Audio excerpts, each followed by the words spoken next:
So this is the memory associated with process P1, and this is the memory associated with process P2, and this is the kernel.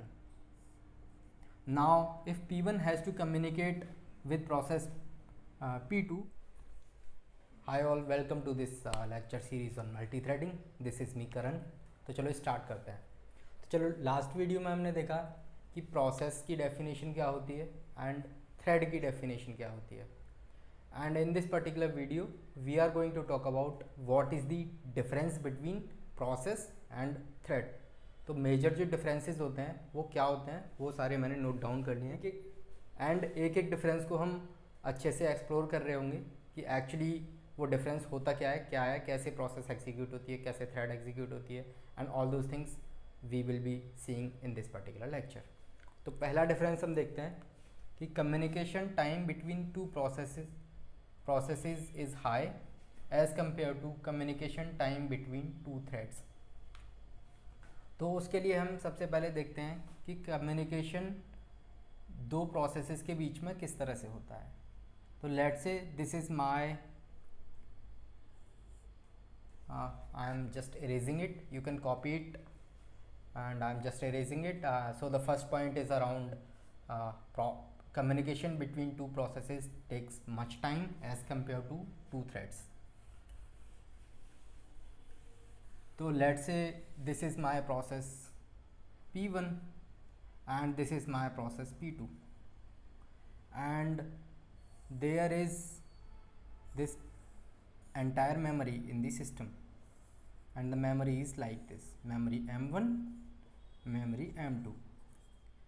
M1 is associated with process P1, M2 is associated with process P2. And अभी क्या है, process P1 को process P2 के साथ communicate करना है. तो process P2 क्या करेगी कि इसका जो डेडिकेटेड मेमोरी स्पेस है उसमें से एक चंक लेगी एंड उसको बोलेंगे हम शेयर्ड स्पेस. एंड ये जो शेयर्ड स्पेस है वो प्रोसेस P1 भी एक्सेस कर सकती है एंड प्रोसेस P2 भी एक्सेस कर सकती है. तो अब क्या होगा, अगर प्रोसेस P1 को प्रोसेस P2 को डेटा सेंड करना है तो प्रोसेस P1 क्या है, इस शेयर्ड स्पेस में डेटा को राइट करेगी एंड प्रोसेस P2 उस डेटा को रीड कर लेगी. And this method of communication is called communication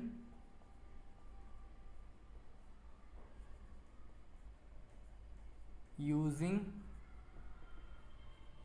shared memory.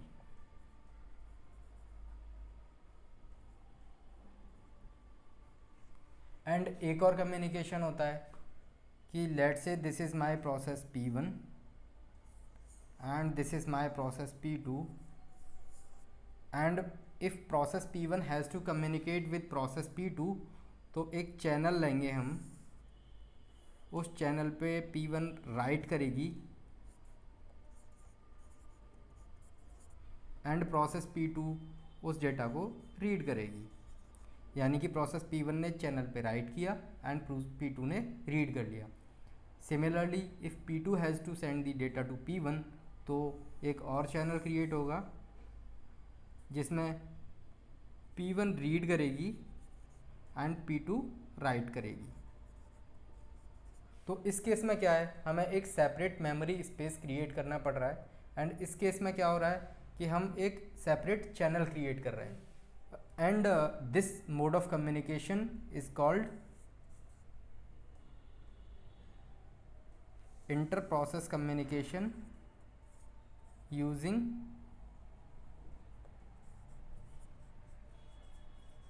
Pipe. तो pipe most of the cases में क्या होता है, पाइप होता है एक तरह से फाइल, यानी कि प्रोसेस P1 किसी भी एक पर्टिकुलर फाइल में राइट करेगी एंड प्रोसेस P2 उसको रीड कर लेगी. तो इस तरह से कम्युनिकेशन होता है. तो इसमें ओवरहेड क्या क्या है कि इस केस में जब कम्युनिकेशन शेयर्ड मेमोरी के थ्रू होता है तो प्रोसेस P1 और प्रोसेस P2 जो भी कम्युनिकेट करना चाहती है उसको शेयर्ड मेमोरी क्रिएट करनी पड़ती है एंड यहाँ पे हमें चैनल क्रिएट करना पड़ता है. But let's say now there is thread T1 and thread T2 and these two threads are associated with process P and there is this memory space that is allocated to process P. अभी ये जो memory space है वो process P को allocated है, तो T2 भी इसको एक्सेस कर सकता है एंड T2 भी इसको एक्सेस कर सकता है। तो उस केस में लेट से T1 को अभी कम्युनिकेट करना है T2 के साथ, तो T1 क्या करेगी, इसमें राइट कर देगी, थ्रेड T1 राइट कर देगी मेमोरी में एंड थ्रेड T2 उसको रीड कर लेगी। Similarly if T2 has to communicate to T1, तो T2 इस शेयर्ड मेमोरी स्पेस में राइट करेगी एंड T1 उस सेम डेटा को रीड करेगी। तो इस केस में क्या हो रहा है, ना तो मुझे shared memory space separately create करना पड़ रहा है, ना ही कोई भी चैनल क्रिएट करना पड़ रहा है। यहाँ पे मुझे चैनल क्रिएट करना पड़ रहा था, यहाँ पे मुझे शेयर्ड मेमोरी स्पेस क्रिएट करना पड़ रहा था। तो this is the reason why communication between two processes takes more time as compared to the communication between two threads. तो इस कम्युनिकेशन को बोलते हैं communication using shared memory and this communication is called inter process communication using pipe. And the communication between two threads always takes place using shared memory, यानी कि एक shared memory है जो T1 और T2 के साथ शेयर्ड है, उसको T1 और T2 दोनों एक्सेस कर रहे हैं। Communication using shared memory.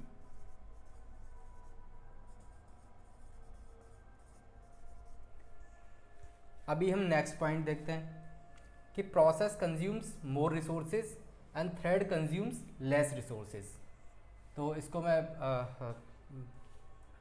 Wipe out कर रहा हूँ, आप इसको नोट डाउन कर सकते हैं फॉर योर अंडरस्टैंडिंग। तो अभी हम नेक्स्ट पॉइंट देखते हैं। तो नेक्स्ट पॉइंट में क्या है, process consumes more resources. Let's say this is the process P and there are resources R1, R2 and R3 and these three resources are associated with process P। and process P एक let's say ये programme है main, इसको execute करने पे create होती है। यह है function 1, function 2 and function 3 and यहाँ पे कुछ कोड है, यहाँ पे कुछ कोड है। फंक्शन 1 थ्रेड T1 पे एग्जीक्यूट हो रहा है, फंक्शन 2 थ्रेड T2 पे एग्जीक्यूट हो रहा है एंड फंक्शन 3 T3 पे एग्जीक्यूट हो रहा है। And thread T1 resource R1 को यूज़ कर रही है, थ्रेड T2 रिसोर्स R2 को यूज़ कर रही है, थ्रेड T3 रिसोर्स R3 को यूज़ कर रही है। तो अभी क्या होगा, प्रोसेस P से एसोसिएटेड कितने रिसोर्सेज हैं, R1, R2, R3, 3 रिसोर्सेज हैं। बट अगर एट ए टाइम हम किसी एक पर्टिकुलर थ्रेड से associated number of resources count करते हैं, यानी थ्रेड T1 से एसोसिएटेड कितने रिसोर्सेज हैं, R1, थ्रेड T2 से एसोसिएटेड कितने रिसोर्सेज हैं, R2 यानी एक रिसोर्स है केवल, एंड T3 से एसोसिएटेड कितने रिसोर्सेज हैं, R3 दैट इज़ 1 रिसोर्स। तो प्रोसेस P को एग्जीक्यूट होने के लिए 3 रिसोर्स चाहिए, R1, R2, R3, but thread T1 को एग्जीक्यूट होने के लिए केवल एक रिसोर्स चाहिए दैट इज़ R1। तो इस तरह से हम बोल सकते हैं, क्योंकि प्रोसेस P एक पेरेंट प्रोसेस है एंड थ्रेड T या T1, T2, T3 ये सब प्रोसेस हैं पेरेंट P की, तो इस वजह से thread takes less resources as compare to the process. तो this is the reasoning behind why process consumes more resources as compare to the thread. I hope ये पॉइंट समझ आया होगा। तो अभी अगले पॉइंट में देखते हैं, अगला पॉइंट क्या है। अगला पॉइंट है termination of one process will not impact the other process. That is let's say this is the process P1 and this is the process P2 and I make a command kill -9 PID of process P1, यानी कि मैं एक command execute करता हूँ जो process P1 को किल कर देगी। तो अभी सिस्टम में प्रोसेस P1 नहीं है, but P1 and P2 are independent processes.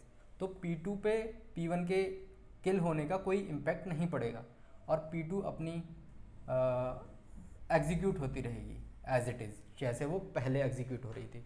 तो P1 जैसे ही किल होगा तो इससे एसोसिएटेड जो मेमोरी होगी वो फ्री हो जाएगी एंड जो भी रिसोर्सेज हैं वो फ्री हो जाएंगे। बट P2 इसकी मेमोरी को एक्सेस ही नहीं कर रहा है, तो P2 पे P1 के किल होने का कोई इम्पैक्ट नहीं पड़ेगा। But in case of thread, let's say there is this process P and there is thread T1, thread T2 and thread T3। तो होगा क्या, थ्रेड T1, T2, T3 एक शेयर्ड मेमोरी को एक्सेस कर रहा है जो कि एसोसिएटेड है प्रोसेस के साथ। अगर कोई भी मेमोरी प्रोसेस के साथ एसोसिएटेड है तो सारी थ्रेड्स उसको एक्सेस कर सकती हैं। तो अभी क्या होगा, लेट्स से मैंने किसी कमांड के थ्रू प्रोसेस T1 को टर्मिनेट कर दिया, टर्मिनेट T1। तो अभी क्या होगा, जैसे ही जैसे ही थ्रेड T1 को टर्मिनेट किया तो इससे एसोसिएटेड जो मेमोरी है वो क्लियर होनी चाहिए, बिकॉज टर्मिनेशन का मतलब है कि इससे एसोसिएटेड जितने भी रिसोर्सेज हैं वो फ्री हो जाएंगे एंड मेमोरी फ्री हो जाएगी। बट थ्रेड ऐसा नहीं करेगी because there are many other threads in the system. So thread T1 process P को इन्फॉर्म करेगी एंड प्रोसेस P क्या करेगी, प्रोसेस P जितने भी प्रोग्राम में थ्रेड्स हैं, प्रोसेस P जितने भी प्रोग्राम में थ्रेड्स हैं उनको किल कर देगी। यानी कि प्रोसेस थ्रेड T1 किल हो जाएगी, थ्रेड T2 किल हो जाएगी, थ्रेड T3 किल हो जाएगी। तो इस तरह से हम देख सकते हैं कि एक थ्रेड के किल होने की वजह से उसने प्रोसेस को कमांड दी एंड प्रोसेस ने बाकी सारे जो थ्रेड्स हैं सिस्टम में उनको किल कर दिया। तो इस तरह से हम बोल सकते हैं कि अगर एक प्रोसेस टर्मिनेट होती है तो उसका दूसरी प्रोसेस पे कोई इम्पैक्ट नहीं पड़ने वाला है। बट अगर एक थ्रेड किल होती है तो जितनी भी सिस्टम में थ्रेड्स हैं वो सारी की सारी किल हो जाएंगी। यानी कि if one thread, this is mistake, terminates because of some error, all threads will terminate. Termination of one process will not impact the other process. तो अभी अगला पॉइंट देखते हैं। अगला पॉइंट क्या है,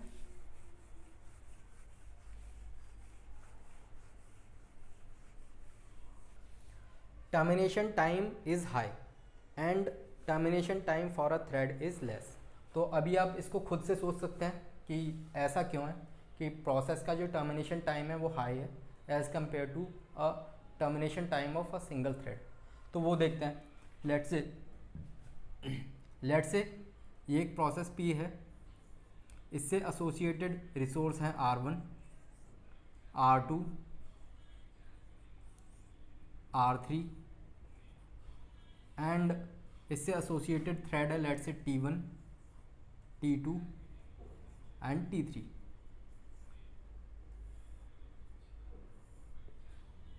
तो जैसे ही किल सिग्नल मिलेगा प्रोसेस को, किल -9P, जैसे ही इस कमांड के थ्रू हम प्रोसेस P को किल करेंगे तो प्रोसेस P क्या करेगी कि रिसोर्स R1 को फ्री करेगी, रिसोर्स R2 को फ्री करेगी, रिसोर्स R3 को फ्री करेगी, थ्रेड T1 को किल करेगी, थ्रेड T2 को भी किल करेगी एंड थ्रेड T3 को भी किल करेगी। यानी प्रोसेस से एसोसिएटेड जितने भी रिसोर्सेज हैं वो सारे के सारे फ्री हो जाएंगे। एंड पहले हमने देखा था कि प्रोसेस क्या करती है, process takes more resources as compare to thread. तो प्रोसेस लेट से हर एक रिसोर्स के किल होने का जो टाइम है वो x है, x। यानी कि टोटल टाइम कितना हुआ, 6x यूनिट टाइम प्रोसेस को किल होने में हुआ। लेट से अभी मैं क्या करता हूँ, मैं केवल थ्रेड T1 को किल करता हूँ, किल थ्रेड T1। तो अभी लेट से किस एट ए टाइम थ्रेड T1 से एसोसिएटेड केवल एक रिसोर्स है R1, बाकी रिसोर्स को T1 एग्जीक्यूट ही नहीं कर रही है, तो क्या होगा, थ्रेड T1 को किल करेंगे एंड थ्रेड T2 रिसोर्स को फ्री कर देगी, यानी रिसोर्स फ्री करने का टाइम x एंड T1 के किल होने का टाइम x। तो इस केस में कितना टाइम हो गया, 2x। और बट प्रोसेस को किल करने में कितना टाइम लग रहा था, 6x टाइम। तो हम देख सकते हैं कि termination time of a thread is less as compare to process. Why? Because process काफ़ी सारे नंबर ऑफ रिसोर्सेज कंज्यूम करती है, इस वजह से उन सारे रिसोर्सेज को हमें किल होने से पहले फ्री करना होता है। That's why process takes more time in termination as compare to the thread. अभी same thought process next point के लिए है। तो नेक्स्ट पॉइंट में क्या है कि process creation time is high as compare to thread creation time. तो प्रोसेस जब भी क्रिएट होती है तो प्रोसेस से एसोसिएटेड मेमोरी क्रिएट होती है एंड उससे एसोसिएटेड जितने भी रिसोर्सेज हैं उनको एलोकेट करना होता है, एंड जितनी भी थ्रेड्स वगैरह होती हैं उनको हम क्रिएट करते हैं, थ्रेड T1 T2। बट जब एक थ्रेड क्रिएट होती है तो हमें कुछ नहीं करना होता, जो ऑलरेडी प्रोसेस से एसोसिएटेड मेमोरी है वो हम थ्रेड को एलोकेट कर देते हैं, यानी कि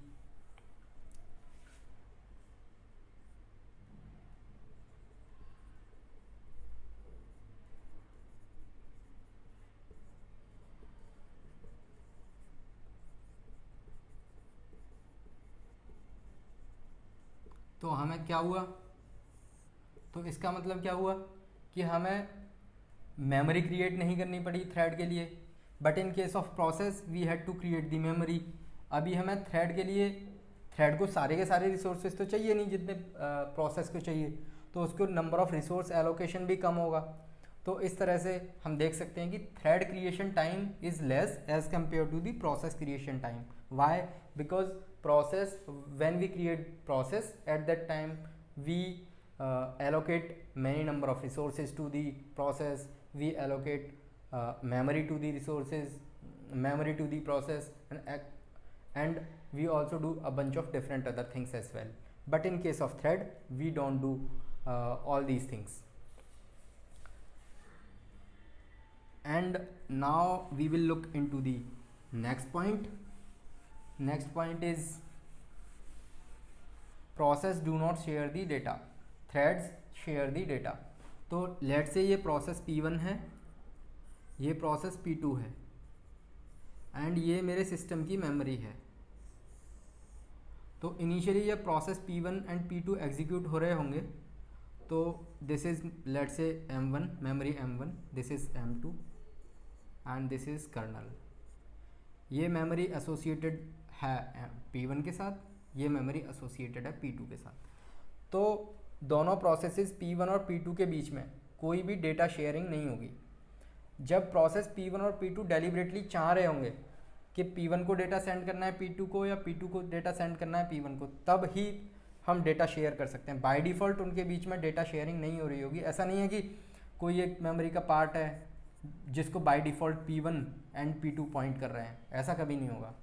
वो सेपरेट मेमोरी P2 के लिए एलोकेट होगी एंड सेपरेट मेमोरी P1 के लिए भी एलोकेट होगी। But in case of threads this is not the scenario. Let's say this is thread T1 and thread T2 and ये दोनों थ्रेड्स प्रोसेस P से एसोसिएटेड है, तो इनके बीच में जो मेमोरी होगी वो कॉमन मेमोरी होगी बाय डिफ़ॉल्ट। एंड ये मेमोरी किससे एसोसिएटेड होगी, प्रोसेस P1 से एसोसिएटेड, यानी प्रोसेस P जितनी मेमोरी को एक्सेस कर रही होगी वो सारी मेमोरी को T1 भी एक्सेस कर सकती है, T2 भी एक्सेस कर सकती है, यानी कि there is data sharing between thread T1 and thread T2। अभी नेक्स्ट पॉइंट देखते हैं कि communication between two processes takes place using shared memory or message passing. One thread shares memory with another thread. Communication takes place using shared memory.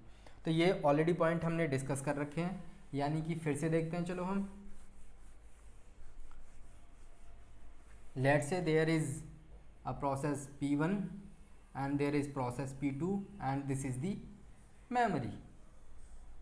So this is the memory associated with process P1 and this is the memory associated with process P2 and this is the kernel.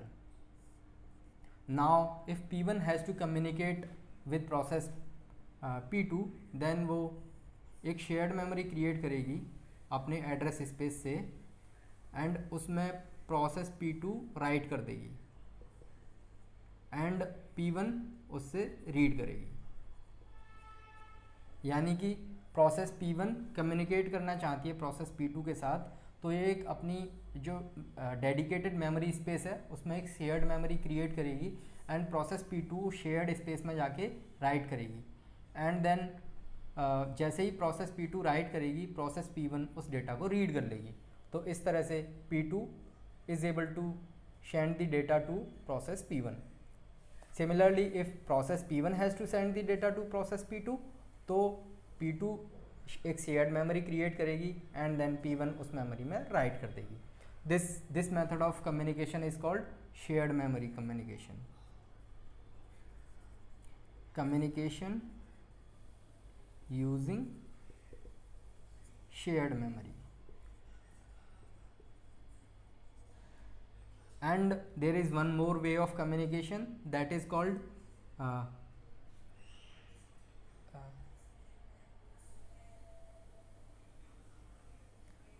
there is one more way of communication between processes that is called message passing.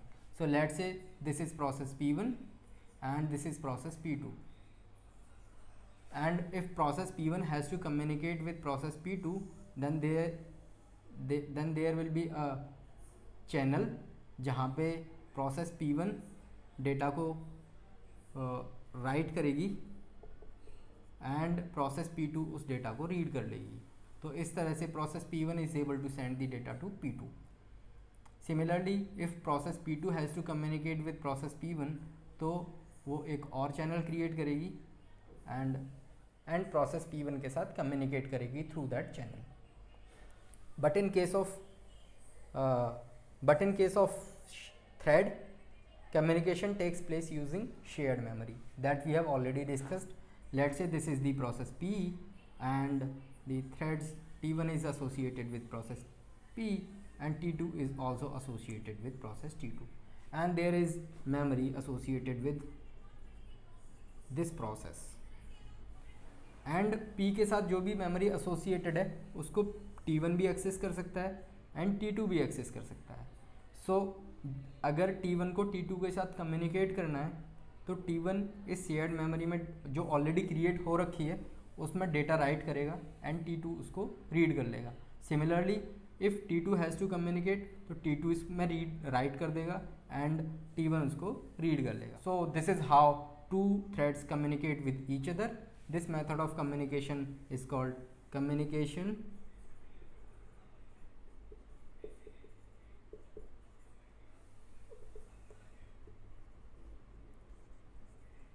using shared memory.